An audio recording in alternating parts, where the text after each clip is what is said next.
College की पढ़ाई के लिए आए चारों दोस्त राहुल, रीमा, दिव्यम और प्रिया अपनी ट्रेनिंग खत्म कर चुके थे। शाम ढल चुकी थी और सब ने तय किया कि वे उसी समय शहर लौट जाएंगे। मौसम अचानक भारी होने लगा था, पर किसी ने इसे गंभीरता से नहीं लिया। रास्ते में एक अजीब सा संयोग हुआ। दोनों स्कूटर लगभग एक ही जगह पर रुककर अचानक बंद हो गए, जैसे किसी अनदेखी शक्ति ने उन्हें आगे बढ़ने से रोक दिया हो। स्कूटर स्टार्ट न होने पर राहुल और रीमा पैदल ही चल पड़े। रास्ता कुछ ऐसा था जो बेहद परिचित होते हुए भी आज अनजान लग रहा था।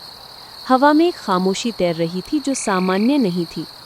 रीमा बार बार रुककर आसपास झांकती, जैसे कोई उसे देख रहा हो, जबकि राहुल को बार बार लगता कि वे इसी मोड़ से अभी अभी गुजर चुके हैं।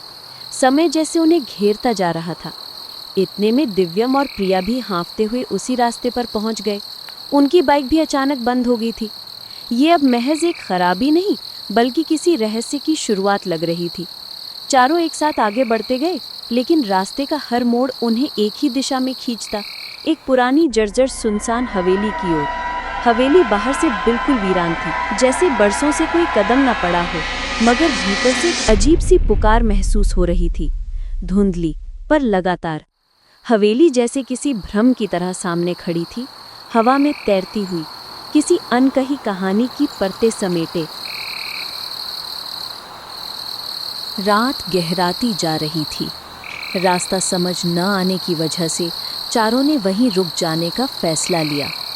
हवेली भीतर से विशाल थी, कमरों की गिनती जैसे खत्म ही नहीं होती थी। आंगन के बीचों बीच एक पुराना फैलाव वाला पेड़ खड़ा था।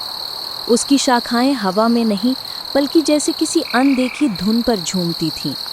उसके आसपास एक अजीब सा कंपन था जो दिल की धड़कनें तेज कर रहा था।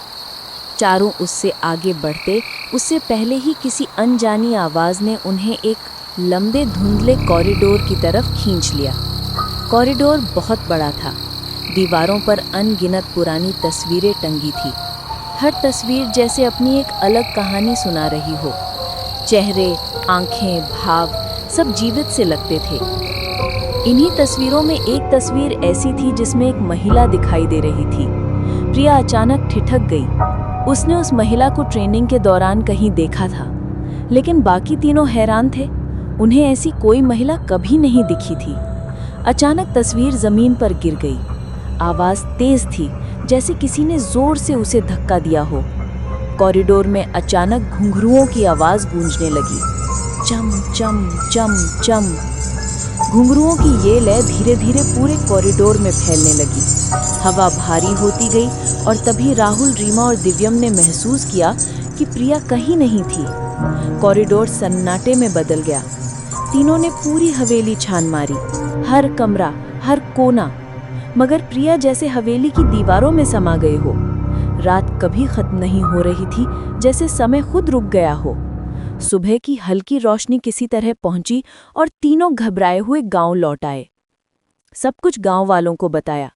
मुखिया ने बड़ी शांति से कहा कि इस गांव में न कोई ऐसा रास्ता है और न कोई हवेली। तीनों के चेहरे सफ़ेद पड़ गए, डर उनकी हड्डियों तक उतर गया।